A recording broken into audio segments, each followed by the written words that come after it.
Mesdames et messieurs, bonsoir et bienvenue à votre émission Tout savoir sur l'immigration.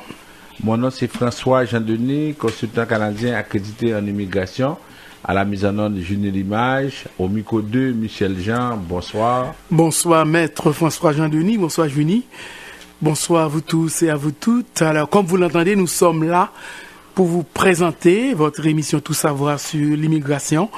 Alors, vous cherchez des réponses pour toutes vos questions concernant l'immigration. C'est le moment de ne pas vous faire déranger, restez calme et écoutez-nous avec beaucoup d'attention. Puis, je sens beaucoup de nervosité parce que là, j'arrive déjà, les gens commencent à appeler. Alors, j'ai eu déjà plusieurs appels. Alors, je vous comprends. Alors, restez là. Et puis, pour les gens qui veulent nous écouter avec leur téléphone, c'est 514 228 1322. 514 228 1322. Alors, téléphonez vos amis, parce qu'il y a des gens encore qui m'ont dit « Oh Michel, j'ai de la difficulté avec ma radio. » Eh bien, vous n'avez pas besoin d'avoir l'Internet, n'importe quel téléphone ordinaire. 514 228 1322. Voilà. On veut saluer tous nos amis de peu partout qui nous écoutent, d'abord à Montréal, et ensuite on veut saluer ceux qui ont été inondés ces derniers jours. On sait que c'est pas facile, mais au fur et à mesure, ils se reprennent. On salue ceux qui sont un peu partout au Canada. Et nos amis qui nous écoutent également aux États-Unis, un peu partout à New York, Brooklyn, à Miami, ceux qui attendent une décision du gouvernement américain. On va en parler parce que on a des nouvelles cette semaine par rapport à la situation. Et jusqu'à présent, on sait que le président Donald Trump n'a pas encore pris une décision. On veut aussi saluer nos amis qui sont sur la frontière avec le Mexique. C'est des gens qui étaient à Tijuana. Alors, on a appris cette semaine que le gouvernement mexicain a décidé de donner un statut temporaire à ces gens. Alors, c'est vraiment un soulagement pour ces milliers d'Haïtiens qui étaient dans la zone. Ceux qui sont au Brésil, ceux qui sont un peu partout, qui en Amérique latine, qui voudraient venir au Canada ou bien qui font le trajet pour les États-Unis, et on va vous en parler parce que cette semaine également, on commence à avoir des précisions sur les gens qui sont venus des États-Unis, qui font des demandes d'asile. Alors, on va en parler tantôt. On veut saluer tous ceux qui nous écoutent en Haïti, un peu partout dans les 10 départements. Là, surtout ceux qui sont dans le sud, sud-est, Radio Macaya, Radio Télé-Express, Plateau Central, Radio Levé Campé. On a ensuite des gens qui sont dans le nord et nord-est, Radio, et dans l'ouest avec Radio Solidarité. Tous ceux qui nous écoutent, surtout, il y en a qui sont sur Internet. On veut vous saluer et on sait que la plupart de tous ceux qui nous écoutent là, ils sont inquiets, ils se posent des questions. Aujourd'hui, on a vu dans le Nouvelliste un article sous la plume de l'éditorialiste qui parle, par exemple, d'Haïti comme pays essentiellement agricole à pays de potentiels immigrés essentiellement. Alors, il nous dit que il y a au moins 2,5 millions d'Haïtiens qui vivent à l'étranger, selon les experts. Il doit en avoir 11 millions d'Haïtiens qui rêvent de partir de leur pays. Tous ne vont pas partir, malheureusement. Parce que certains ne rêvent jamais, parce que tous les rêves ne se réalisent pas toujours, parce que certains partent et reviennent. Alors, il dit que, c'est M. Duval, en 2017, seuls les morts ne rêvent pas d'ailleurs. Ils y sont déjà au cimetière. Haïti est devenu un pays, essentiellement, c'est un pays d'immigrés potentiels, essentiellement. Alors, c'est vraiment fort, mais c'est l'image nous dit, en dit long. Seuls les morts ne rêvent pas de quitter Haïti, mais ne rêvent pas d'ailleurs. En 2017, voilà la situation. Et on comprend pourquoi il y a cet engouement, pourquoi les gens décident de quitter Et chaque fois qu'on les rencontre, on leur parle, on leur dit que la situation n'est pas facile, mais des fois ils pensent qu'on ne veut pas les aider. Oui, on comprend. Sur les 11 millions d'Haïtiens qui existent, ou bien qui sont un peu partout, ou bien qui sont surtout en Haïti, alors tous rêvent de partir. Seuls les morts ne rêvent pas d'ailleurs. À l'émission de ce soir, on va vous parler de plusieurs sujets. Notamment, on va commencer avec les nouvelles. On va faire aussi un rappel de quelques nouvelles très importantes parce qu'on a eu des questions là-dessus. Par exemple, pour les personnes qui sont devenues résidentes permanentes, comme réfugiés, pour les voyages à l'étranger, on va y revenir. Pour les enfants à charge, on va aussi analyser cet aspect-là parce qu'il y a beaucoup d'enfants qui vont souffrir de cette décision-là parce que le gouvernement libéral a pris la décision jusqu'au mois d'octobre. Pour le moment, on ne peut pas parrainer les enfants de plus de 19 ans. On va vous parler des conséquences de cette décision-là. Pour la résidence permanente conditionnelle, enfin, on va vous parler des personnes qui traversent la frontière pour faire une demande d'asile ici au Canada. Alors, quelles sont les conséquences? Ça veut dire à quoi ils doivent s'attendre quand ils doivent se présenter à la commission de l'immigration? Parce que souvent, on ne voit pas le danger qui nous guette. Et c'est au dernier moment qu'on prend conscience de ça. C'est tout ça. Et puis, on va vous parler aussi du salon d'emploi. Ça avance à grands pas. Et à partir de là, maintenant, on va ouvrir les lignes. Si vous voulez parler, vous voulez échanger avec nous, on aura la possibilité de le faire. Alors, on prend la première pause à l'émission. Tout de suite après, on y revient. C'est promis. Merci. Oui, frère Bob, les temps sont durs. Michel Studio de Beauté pense à ses clients. Pour vous, les belles créoles, lavage simple, $20. Permanente, $35. Et pour vous, messieurs, coupe pour enfants, $8.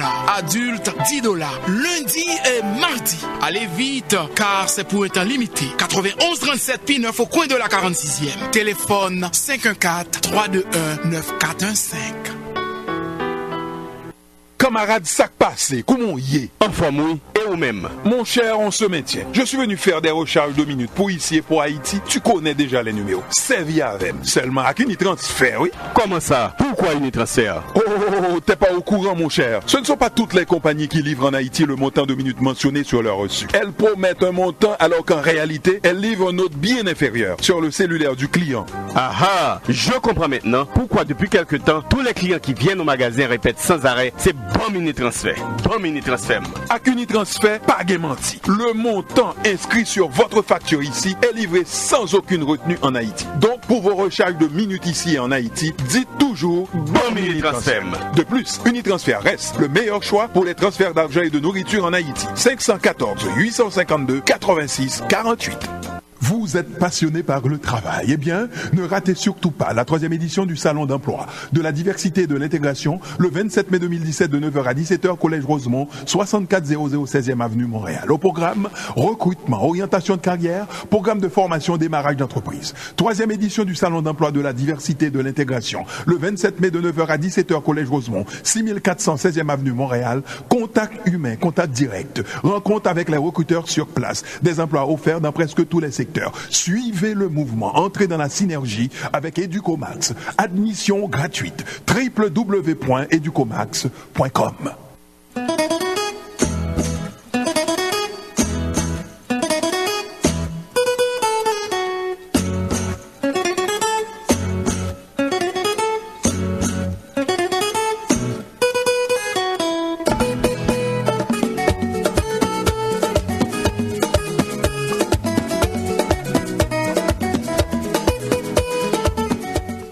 Vous suivez votre émission Tout savoir sur l'immigration. On vous rappelle les numéros de téléphone pour nous rejoindre. En Haïti, c'est le 48 20 78 18. 48 20 78 18. Il y a le 22 09 76 82. Il y a 2 numéros pour nous rejoindre. Et vraiment, pour vous autres qui êtes en Haïti, il faut appeler d'abord à ces numéros pour pouvoir nous parler. Et maintenant, au Canada, c'est le 438-876-9398.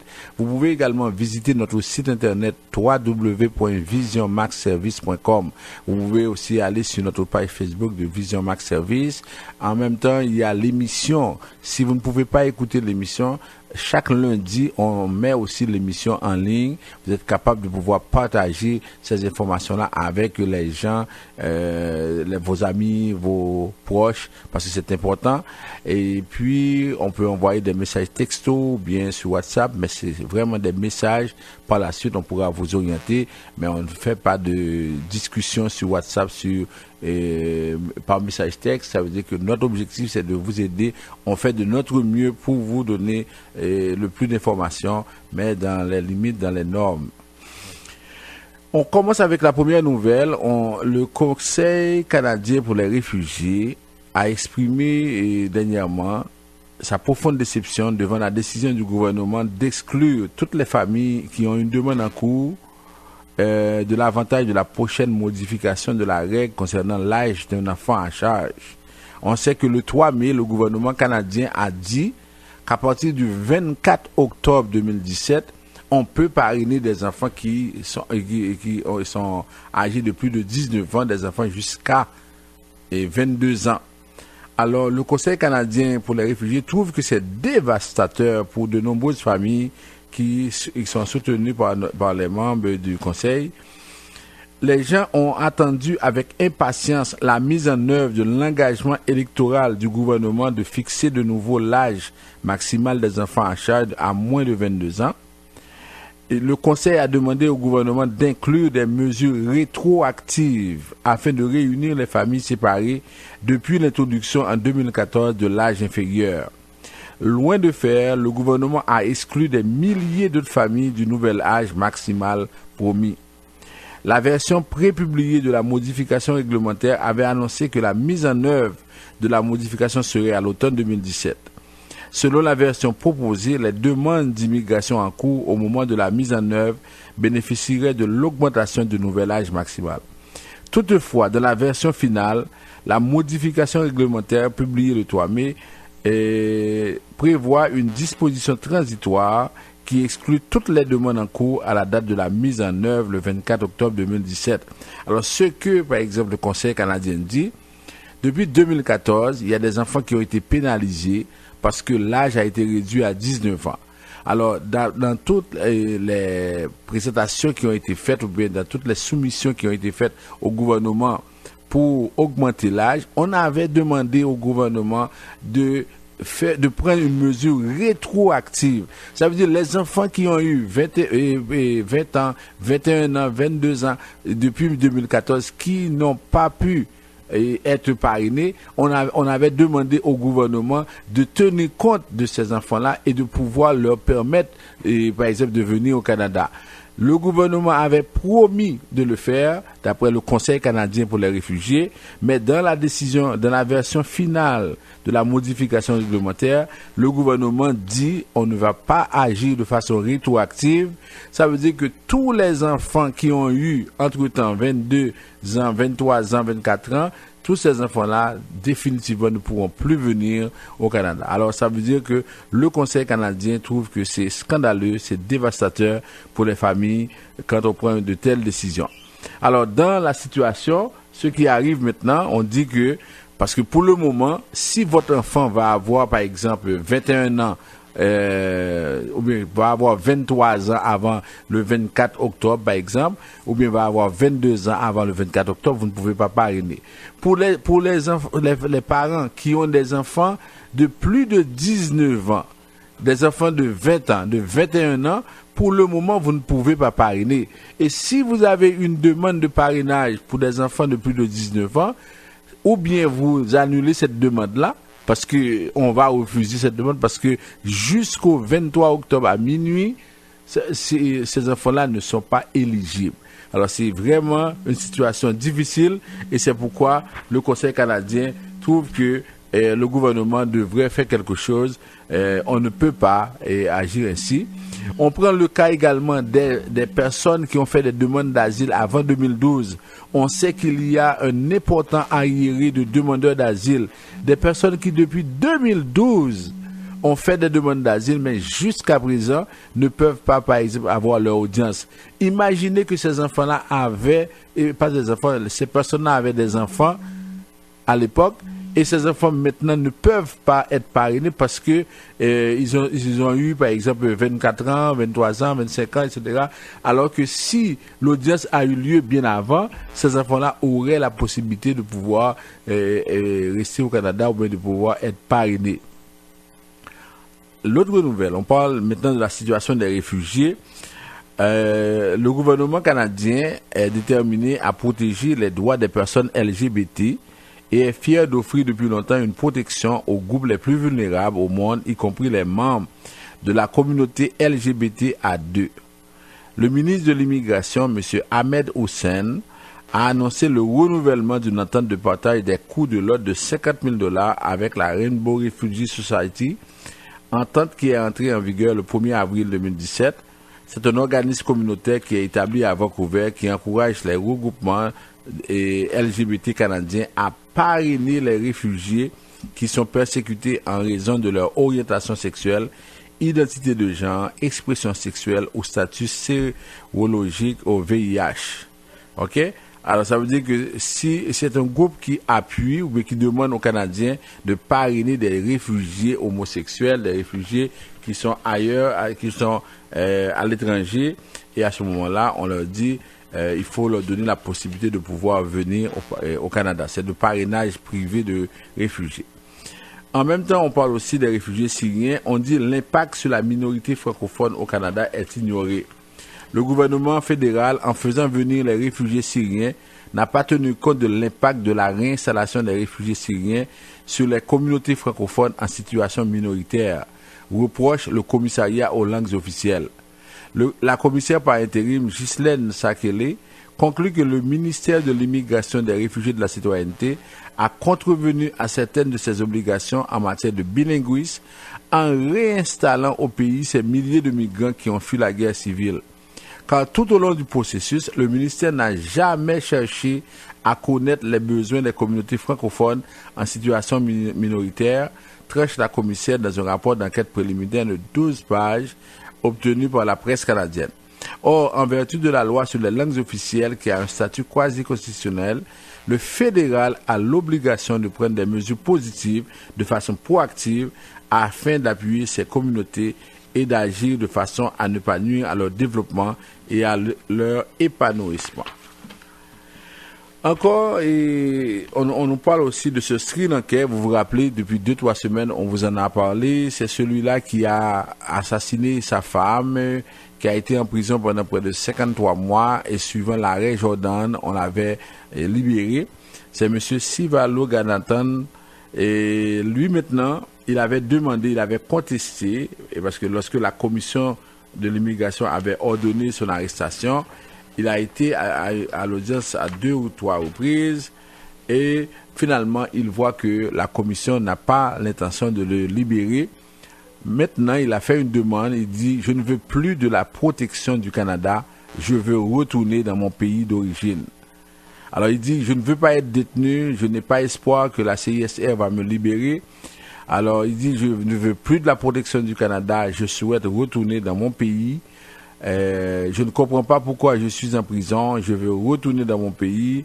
Ils ne veulent pas me libérer à cause de petites raisons. » Ok? Alors, malgré sa demande, même s'il a fait la demande de retourner dans son pays, le processus d'expulsion pourrait être long. La CISR doit confirmer l'abandon de l'appel.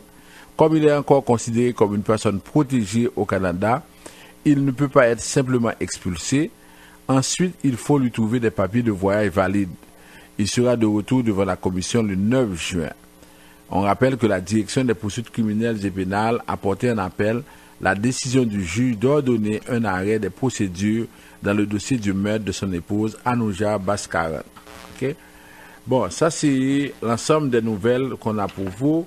En même temps, au niveau d'Haïti, on a aussi des nouvelles qui nous parlent de la situation. On apprend que le Mexique a décidé de donner, par exemple, aux Haïtiens qui étaient coincés à Tijuana un statut temporaire. Ça veut dire que maintenant, ces gens-là, ils peuvent rester à Tijuana parce qu'il y a une décision qui a été prise à ce niveau-là. c'est l'ambassadeur haïtien au Mexique, M. Lamotte, qui a informé il a informé par exemple les Haïtiens de cette décision-là. Ils étaient près de 4000 en provenance du Brésil, pour la plupart bloqués à Tijuana, parce qu'on dit qu'il y en a qui sont partis par la suite, qui ne sont pas restés. Au moment où le Brésil et où le Mexique a pris la décision de régulariser la situation des Haïtiens bloqués à Tijuana, ils étaient près de 4000.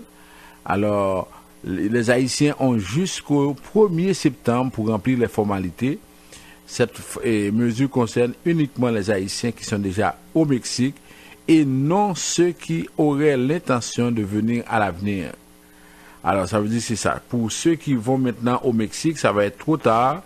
Alors, il faut faire attention parce qu'il y en a qui vont penser que le Mexique est en train de donner un statut à tous les Haïtiens.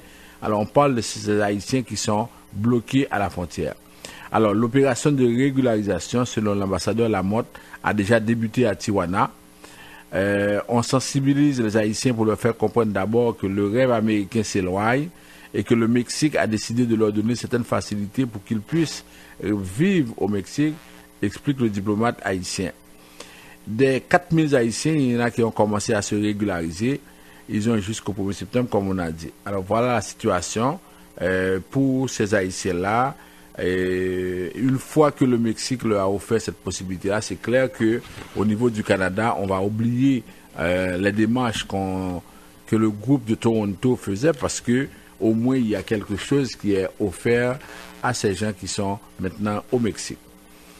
On apprend également du côté des États-Unis que l'administration Trump renforce l'angoisse et stigmatise les Haïtiens. À quelques jours de l'annonce de la décision de renouveler ou non le TPS, l'administration Donald Trump enquête sur plus de 50 000 Haïtiens afin de savoir s'ils ont commis des actes criminels ou ont joui de bénéfices sociaux sans en avoir le droit. La mesure non orthodoxe, non spécifiée par la loi, est dénoncée par les activistes qui y voient une chasse aux sorcières. Avant d'annoncer l'extension ou non du TPS, le gouvernement américain a décidé d'enquêter sur près de 60 000 Haïtiens qui bénéficient du programme humanitaire de 18 mois renouvelable et qui va expirer le 22 juillet. Alors on veut savoir d'abord s'ils ont commis des actes criminels. Alors c'est clair que si ce sont des gens qui ont commis des actes criminels, la loi doit sévir. Mais on veut également savoir s'ils ont bénéficié des avantages sociaux sans en avoir le droit, par exemple. Et là, on dit c'est une sorte de dilatoire. Ça veut dire que lorsque le gouvernement américain dit on va enquêter, peut-être que c'est une occasion pour le gouvernement de ne pas renouveler le TPS. Alors, des défenseurs de migrants haïtiens disent qu'ils ne peuvent pas croire que l'administration Trump ait lancé une chasse aux sorcières à l'encontre des Haïtiens ayant un casier criminel au moment où elle décide si elle permettra à des milliers d'entre eux de rester aux États-Unis dans le cadre du programme humanitaire. C'est un gros show, a indiqué au Miami Herald Randy McGorty, avocat et directeur du Centre d'assistance légale de l'Église catholique à Miami, au moment de décider de l'extension pour les Haïtiens. Je ne peux pas croire que le focus est de renouveler ou non le TPS. Le TPS est une forme d'aide humanitaire, a-t-il poursuivi, soulignant que la décision de l'administration Trump n'a aucun sens. C'est décourageant d'entendre qu'au lieu de renouveler le TPS pour ces familles de routes travailleurs qui risquent de perdre leurs emplois, le secrétaire Kelly a décidé de lancer une chasse aux criminels, a confié Marlène Bastien, responsable de femmes haïtiennes à Miami. Alors voilà la situation. Jusqu'à présent, rien n'est clair pour nos compatriotes qui sont aux États-Unis. On ne sait pas si le gouvernement va renouveler le TPS. Normalement, la date limite, c'est le 22 juillet et jusqu'à présent, on est dans l'attente. On prend une toute petite pause et tout de suite après, on va revenir à l'émission pour le rappel des points les plus importants. Vous êtes passionné par le travail. Eh bien, ne ratez surtout pas la 3e édition du Salon d'emploi, de la diversité et de l'intégration, le 27 mai 2017 de 9h à 17h, Collège Rosemont, 6400 16e Avenue Montréal. Au programme, recrutement, orientation de carrière, programme de formation, démarrage d'entreprise. 3e édition du Salon d'emploi, de la diversité et de l'intégration, le 27 mai de 9h à 17h, Collège Rosemont, 6400 16e Avenue Montréal. Contact humain, contact direct, rencontre avec les recruteurs sur place, des emplois offerts dans presque tous les secteurs. Suivez le mouvement, entrez dans la synergie avec Educomax. Admission gratuite. www.educomax.com. Ou à le faire affaire avec une compagnie de green gauche tête bobèche pour régler le dossier immigration au Canada pour te faire économie bout de chandelle, ou à venir plein on prend refus parce que dossier mal préparé, formulaire t'es mal rempli, ou même qui te voulait ça me t'es parlé. Tu vois, pour le même genre de dossier, T. George WhatsApp, Fanny, Madame Joe Facebook et moi-même avions tous obtenu satisfaction pour avoir fait affaire avec Vision Max Service, cabinet spécialisé en immigration. Vous qui rêvez d'immigrer, d'étudier au Canada ou tout simplement de visiter le pays, Vision Max Service. Vous comptez demander un super visa, venir investir ou vous établir en tant que travailleur qualifié. Vision Max Service, un label de qualité. Vision Max Service, c'est le travail de professionnels qui étudie, traite, suivent votre dossier. Il vous conseille, vous encadre, vous accompagne dans toutes vos démarches pour des résultats 100% excellents. 273 Lalu, coin Ruelle Vaillant, Port-au-Prince, téléphone 48 20 78 18, 22 09 76 82. Vous suivez votre émission Tout savoir sur l'immigration. Alors, on continue avec l'émission, surtout on fait le rappel. D'abord, pour les gens qui veulent faire des demandes de visa de visiteurs, ok? Alors, là maintenant, on est rendu au mois de mai, on est rendu le 13 mai.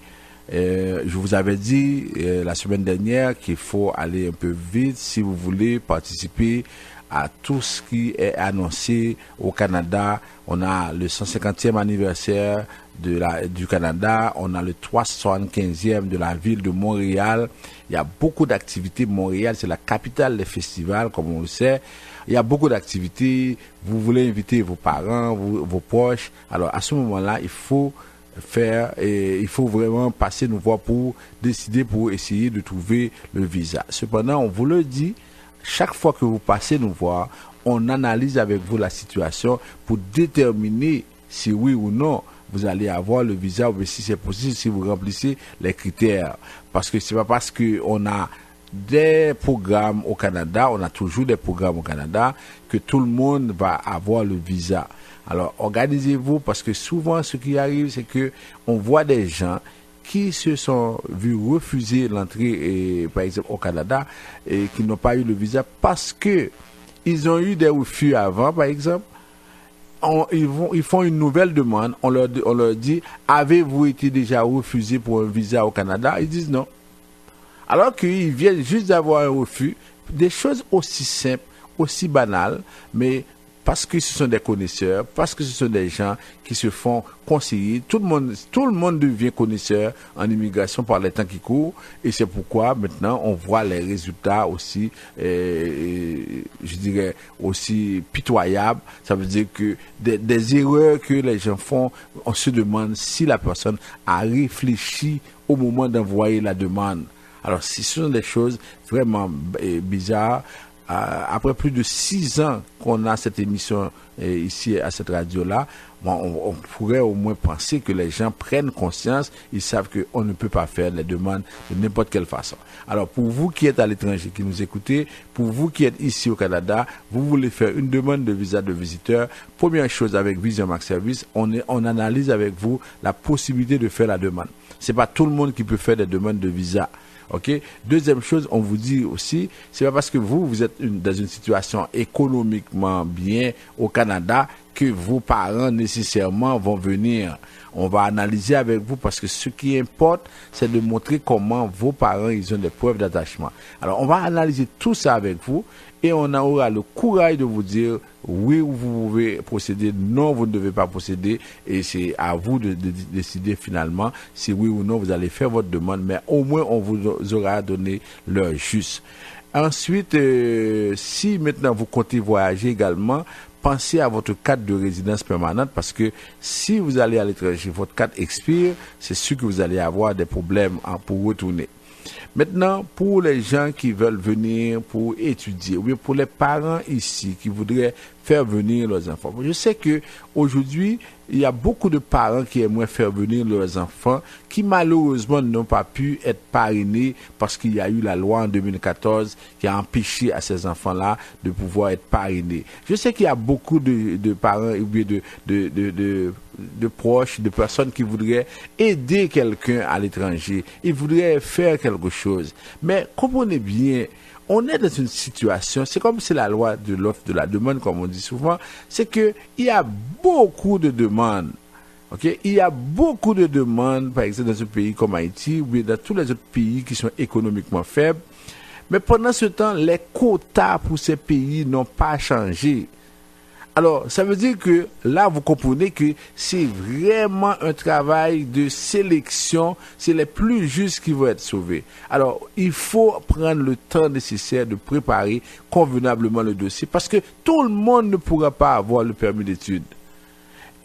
À un moment bien déterminé, il faut que la communauté s'organise, il faut que la communauté puisse aller à Ottawa pour dire au gouvernement que ce n'est pas normal, un pays francophone comme Haïti, jusqu'à présent, on ne dépasse pas le quota de 500 permis d'études. On voit des pays comme les États-Unis qui ont droit à 10 000 permis d'études par année.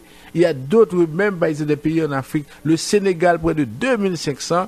On a d'autres pays en Asie, bon, la Chine, c'est plus de 150 000 permis d'études par année.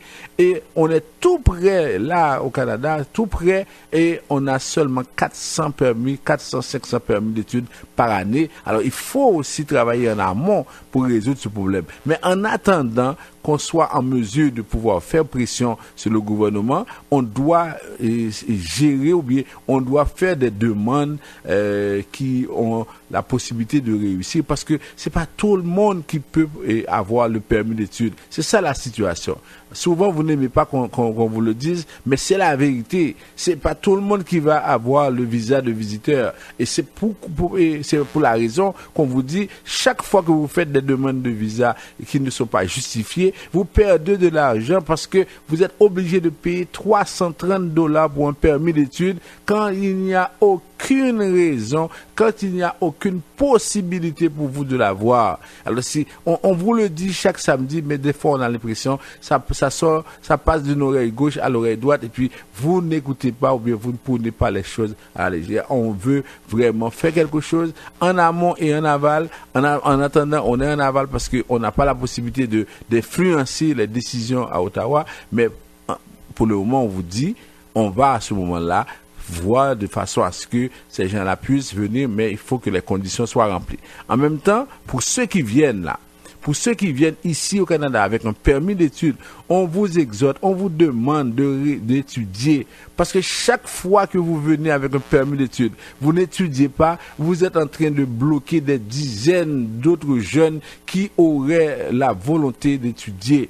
Et vous, si vous savez, par exemple, les parents, les amis, les proches, vous savez que vous n'avez pas les moyens pour faire étudier les enfants, ne faites pas de demande parce que là, on est en train de bloquer le système à ce niveau-là. Si on donne 10 permis d'études et s'il y a 2, 3, 4 qui n'étudient pas, ça va avoir un impact sur les autres qui vont faire la demande. Maintenant, on passe aux demandes de résidence. On va passer par exemple, on commence avec la demande d'asile. La demande d'asile, on a beaucoup de gens qui arrivent ici, des gens qui arrivent des États-Unis, des gens qui arrivent des autres pays et qui sont là. Chaque jour à Saint-Antoine, c'est des milliers, je dirais des centaines de personnes qui vont faire des demandes et on se retrouve en situation où la commission de l'immigration et du statut de réfugié est débordée. Elle ne sait pas vraiment ce qu'elle doit faire. Il y a tellement de demandes d'asile. Alors, imaginez que au mois de novembre, le Canada avait dit qu'il va accepter 300 000 personnes pour 2017. Alors, si maintenant, seulement pour la demande, pour la catégorie d'asile, il y a, je ne vais pas exagérer, mais il y a 100 000, il y a 200 000 demandes. Alors, on parle des gens qui sont ici, on parle aussi des personnes qui vont être réinstallées. Alors, même s'il y a 100 000 demandes, est-ce que vous pensez qu'on va accepter les 100 000 demandes? Alors, Si vous êtes ici au Canada, si vous n'avez pas la nécessité de faire une demande d'asile, ne faites pas cette demande parce que votre voisin, parce que la personne chez qui vous êtes vous a dit de faire cette demande-là. Réfléchissez avant de procéder. C'est pas parce que tout le monde fait une demande d'asile que vous êtes obligé de faire une demande d'asile. On va parler tout à l'heure des gens qui arrivent, par exemple, des États-Unis, du Brésil. La plupart des gens qui arrivent du Brésil ont été résidents permanents au Brésil. Or, il y a l'article 26, la section E de l'article 1er de la Convention qui dit: si vous êtes résident ou citoyen d'un pays, si maintenant qui est différent de votre pays d'origine, si vous avez un problème, vous pouvez retourner dans ce pays-là. Alors, imaginez ce qui va se passer d'ici quelques mois. Tous ces compatriotes qui sont arrivés au Brésil et du Brésil, qui sont devenus résidents permanents au Brésil et qui font la demande d'asile. La question à la commission de l'immigration: mais pourquoi vous ne pouvez pas retourner au Brésil? Si vous êtes résident permanent, pourquoi vous ne pouvez pas retourner au Brésil? Vous êtes aux États-Unis, vous voulez venir, vous dites que oui, il y a des problèmes. Parce que ce qui arrive souvent, c'est que quand il y a une situation, malheureusement, il n'y a pas un leadership au niveau, par exemple, de certaines communautés. On pourrait s'asseoir et décider et parler et dire: voilà les directives qu'on devrait suivre. Tous ces gens-là qui arrivent, qui font cette demande d'asile, pour la plupart qui vont être exclus parce que ce sont des résidents permanents de pays, ok, et pour lesquels ils n'ont pas de problème. Alors vous voyez ce qui va se passer. Dans 1 an, dans 2 ans, on va se retrouver peut-être avec 4 000, 5 000, 10 000 personnes sans statut ici au Canada. Et qu'est-ce qu'on va faire pour ces gens-là? C'est pourquoi il faut réfléchir. Vous voulez faire une demande d'asile, réfléchissez avant d'agir. Il faut prendre les bons conseils parce que vous n'êtes pas obligé de faire une demande d'asile parce que vous avez un visa canadien. Vous pouvez gérer votre visa canadien. On vous le répète parce que il y a vraiment une épée de Damoclès sur la tête de beaucoup de gens avec ça, parce qu'il n'y a pas de moratoire, il n'existe plus de moratoire sur Haïti. Alors quand vous faites des demandes, non seulement on ne va pas accepter toutes les demandes, deuxièmement, ce qui va se passer, on va plus loin, vous renvoyer et vous n'aurez plus de visa de visiteur. Alors on vous le dit, et vous savez qu'ici on donne l'heure juste, on vous dit la vérité comme elle est, alors faites attention. Pour les cas de travailleurs qualifiés, pour ceux qui attendent la date pour l'immigration Québec, on n'a pas encore de date. Et ceux qui arrivent pour l'entrée express, si vous voulez appliquer, vous pouvez toujours continuer à nous appeler ou bien à apporter vos CV. On peut vous aider avec ça. Et pour terminer, pour la question de parrainage de parents, on sait que le tirage a eu lieu. Si vous n'avez pas gagné le GOLO, malheureusement, il faut attendre janvier 2018. Mais pour le parrainage de conjointes, pour ceux aussi qui appellent, qui disent, on vous a dit, là on a reçu déjà 3 textos des gens qui nous disent, est-ce qu'on peut parrainer un enfant de 20 ans? Il faut attendre le 24 octobre 2017.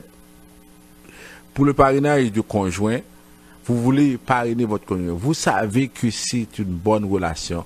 Vous ne voulez pas rater le coup. Parce que c'est ce qui arrive souvent. Parce que très souvent, ceux qui ont de bonnes relations, ils savent qu'ils sont des connaisseurs. Ils disent, ah non, pas de problème.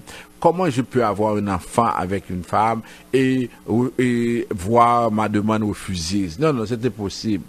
Alors on vous a dit, c'est parce que vous avez un enfant avec une personne que cette dame-là est votre femme. On ne donne pas de résidence permanente pour les gens qui ont des enfants, mais c'est pour les gens qui sont mariés, qui sont ensemble.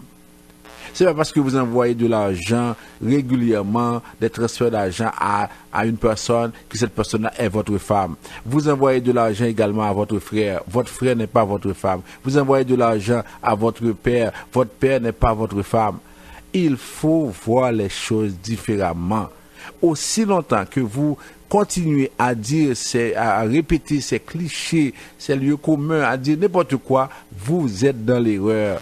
Et lorsque votre demande sera refusée, vous serez seul avec votre femme ou votre mari, vous serez seul en difficulté. Et personne, tous ceux qui vous ont donné des conseils, qui vous ont dit oui, c'est possible, allez sur Internet, faites ça, tous ces gens-là vont se moquer de vous, ils vont dire que ça t'est pensé. Ok? Alors, faites attention et c'est pourquoi on vous rappelle tous ces points-là. Pour ceux qui ont eu la résidence permanente conditionnelle, on vous dit depuis la semaine dernière, on vous a donné la nouvelle, ça n'existe plus. Si vous êtes marié, maintenant, vous avez votre résidence de façon permanente. Pour les enfants à charge, on en a parlé. Et là maintenant, le dernier point, ça veut dire que on va faire le rappel, c'est pour la question de salon d'emploi, mais on préfère prendre la pause et après ça, on va y revenir. Bonne nouvelle là! Pour la fête des mères, Unitransfert organise un grand tirage en Haïti avec 28 cadeaux pour 28 mamans. 28! Des prix alléchants tels que four, réfrigérateur, salon, salle à manger, chambre à coucher et une automobile flambant neuve. Pour participer à ce fameux tirage, il suffit seulement d'effectuer des transferts d'argent à vos parents et amis en Haïti du 1er mars au 28 mai 2017. Ne l'oubliez pas, 27 gros cadeaux plus une automobile flambant neuve. Wow! Quelle belle façon de fêter les mamans en Haïti. Pour plus d'informations, contactez Unitransfert au 514-852-8648. Termes et conditions applicables.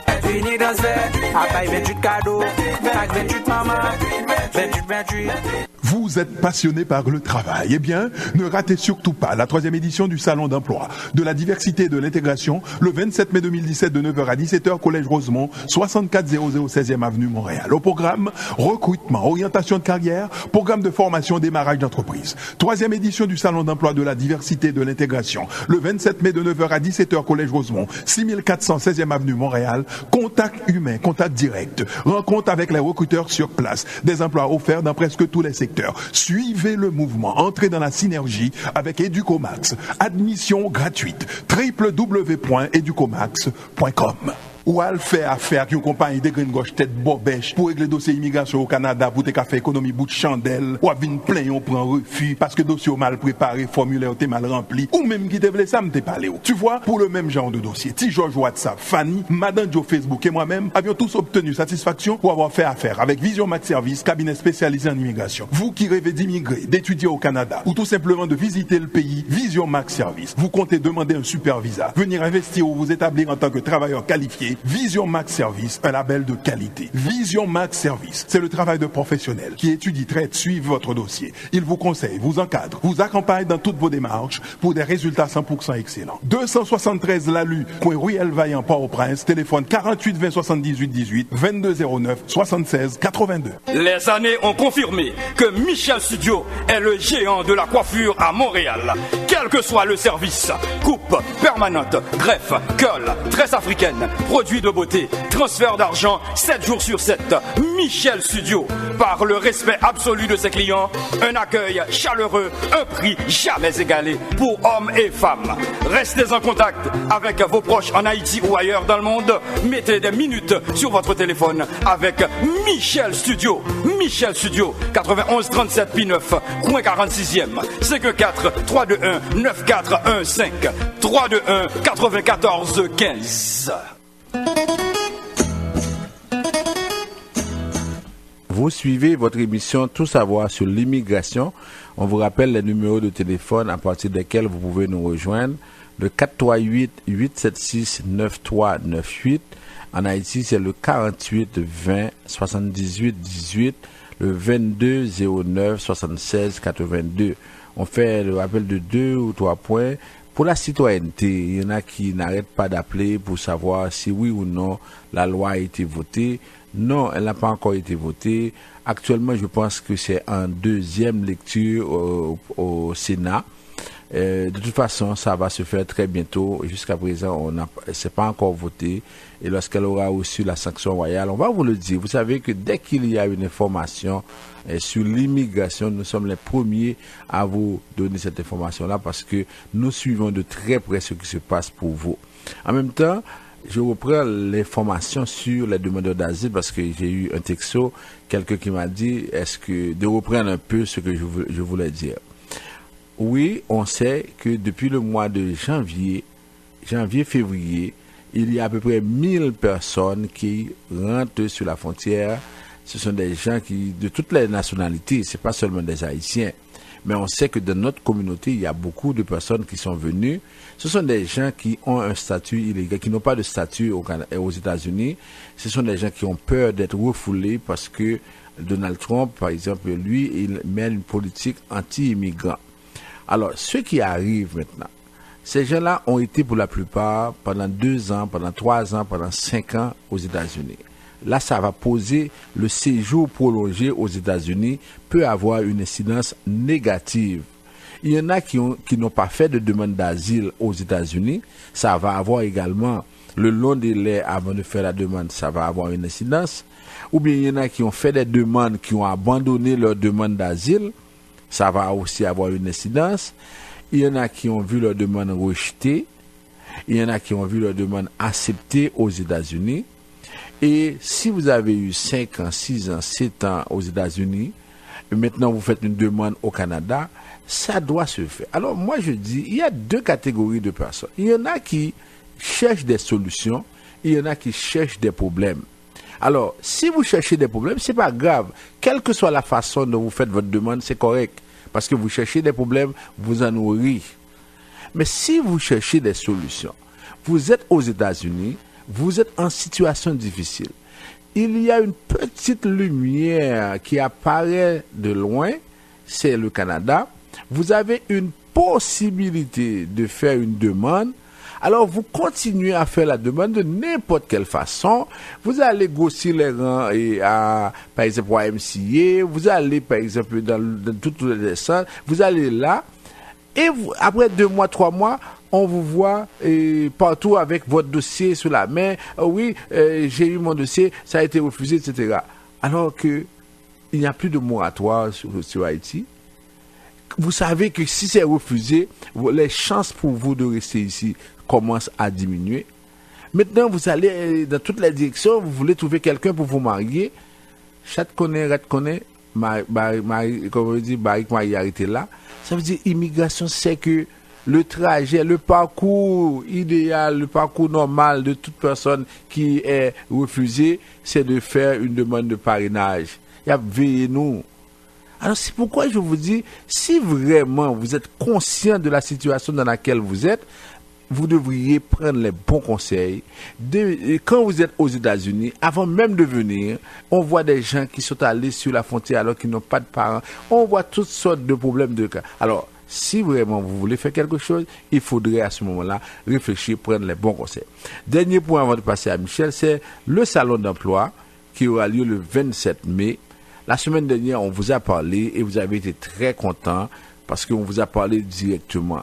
On continue à avoir des confirmations d'exposants. Educomax fait de son mieux pour avoir le plus d'exposants possible. Malheureusement, on vit dans une communauté où il n'y a pas une entreprise qui peut donner du travail. On est obligé de chercher des entreprises ailleurs.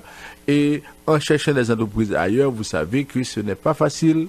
Alors, la situation, c'est que on veut continuer à faire ce travail, on veut s'organiser pour donner du travail à tous nos compatriotes qui arrivent ici, qui sont des demandeurs d'asile, des gens qui sont ici depuis longtemps, qui ne peuvent pas trouver du travail. Il y en a qui sont là, qui sont devenus résidents permanents, qui n'ont pas encore choisi de domaine de formation, qui ne savent pas dans quel domaine.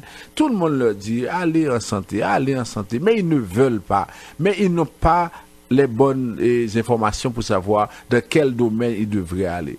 Il y aura Madame Savoie. Madame Savoie sera là pour vous parler des choix de carrière. Ensuite, vous avez Madame Noéline Prévert qui va vous parler également des ressources humaines, c'est-à-dire des choix en administration. Alors, on essaie de mettre pour vous, sur un seul toit, au Collège Rosemont, des experts dans tous les domaines pour vous aider non seulement à faire des choix, de bons choix, mais en même temps à trouver du travail. Et c'est pourquoi on vous dit le 27 mai, c'est le rendez-vous. Si vous n'êtes pas là, parce que peut-être vous faites partie des gens qui cherchent des problèmes, mais si vous faites partie des gens qui cherchent des solutions, je pense que votre place, c'est d'être là le 27 mai au Collège Rosemont. Même si vous avez un travail, vous pouvez être là parce qu'il y a des options, des possibilités qui peuvent être offertes à vous. Alors, Michel, à vous. Bon, ok. Et concernant le choix de carrière, il y a quelqu'un qui vient de parler, qui dit « Maître Jean-Denis, félicitations pour votre émission ». Maître Jean-Denis, souvent vous parlez concernant les femmes qui choisissent toujours la santé. Alors moi, je pense c'est parce que ces gens-là, ils pensent que en allant vers la santé, elles vont toujours travailler. J'ai parlé avec plusieurs de mes amis et en écoutant l'émission, j'ai essayé de discuter avec plusieurs de mes amis de femmes en écoutant l'émission et puis en les demandant mais pourquoi vous allez vers la santé, pourquoi?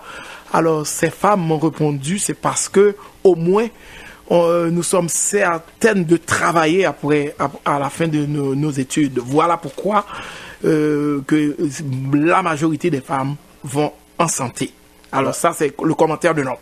Bon, de toute façon, c'est juste comme on n'est pas dans le domaine là maintenant, on parle d'immigration, mais c'était pour cette parenthèse-là, on veut dire tous les experts, tous les conseillers en orientation de carrière savent que on ne peut pas avoir un seul domaine, ou bien tout le monde ne peut pas aller dans un seul domaine.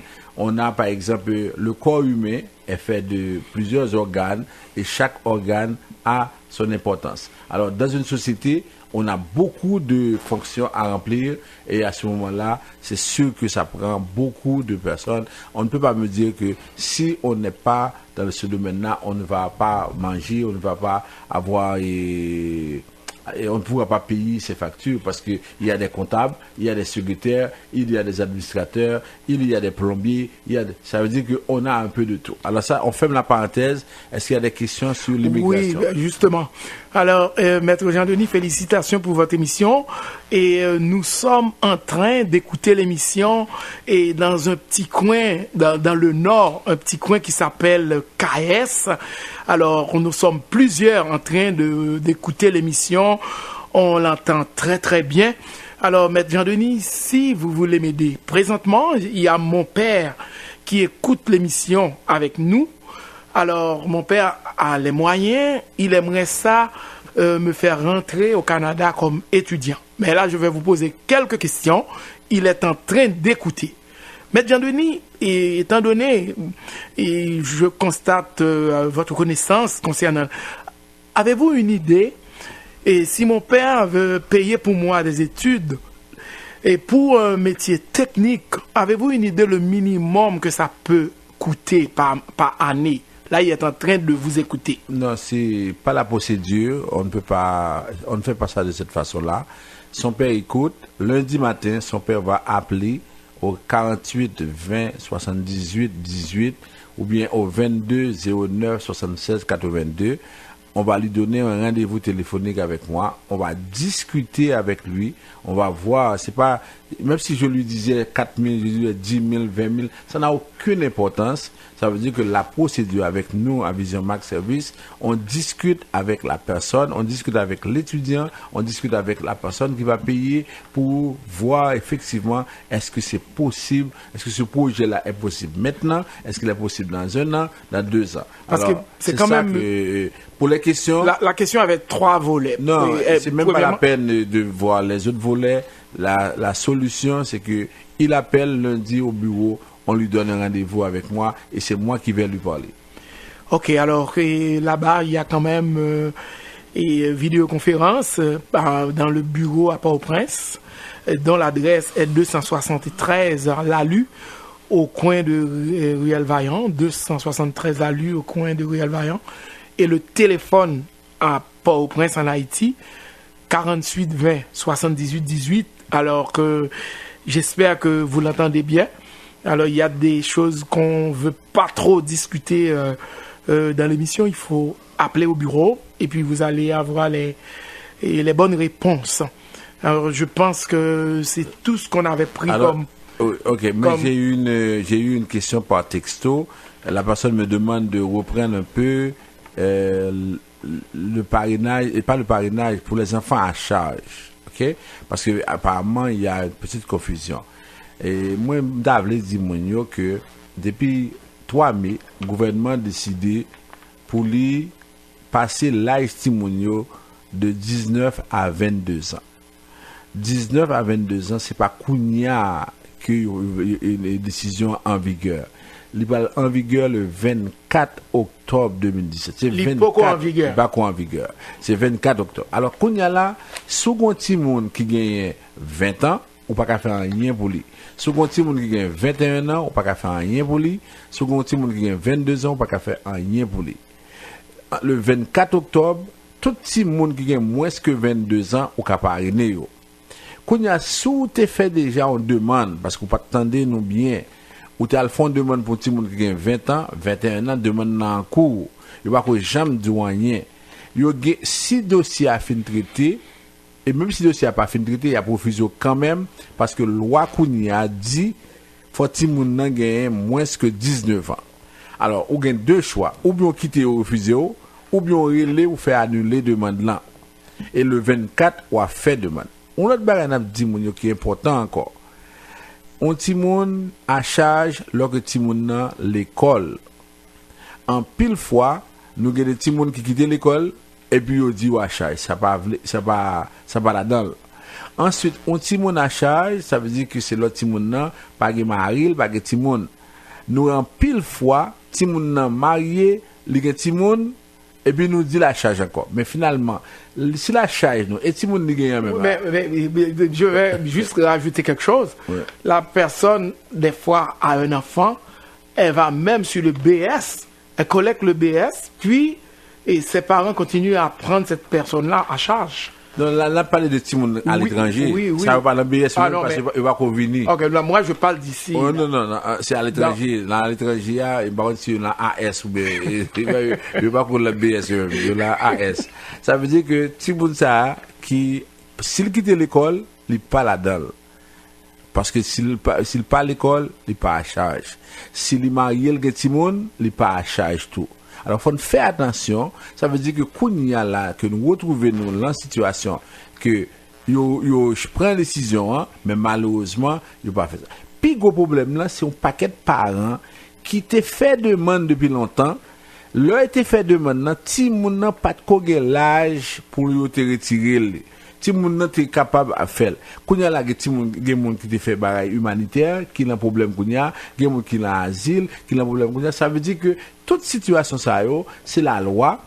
Avant le 24, ça veut dire que nous pas qu'à faire rien pour un petit monde qui a plus que 19 ans. À partir du 24, nous qu'à faire tout, nous qu'à parrainer tout le monde que nous voulons jusqu'à 22 ans. Parce que nous clair sur ça, nous comprenons. Alors ça veut dire que ça, pour nous qu'à ouais, ça n'a fait avec ça. Quand la date va arriver, c'est sûr qu'on va encore reprendre tous les gens. Oui. Et nous allons vous aviser. Il s'agit de continuer à écouter l'émission. Et puis en écoutant la seule émission mur à mur, Immigration au Canada, Vision Marx, tout savoir sur l'immigration. Tout à fait. Alors, en l'écoutant, vous allez être bien informés. Bon, alors on dit merci à tous ceux qui étaient à l'écoute et tous ceux qui nous ont écoutés pendant 1 heure de temps. Ça passe vite. On remercie Junie qui a été à la mise en onde. Merci Michel. Et puis on se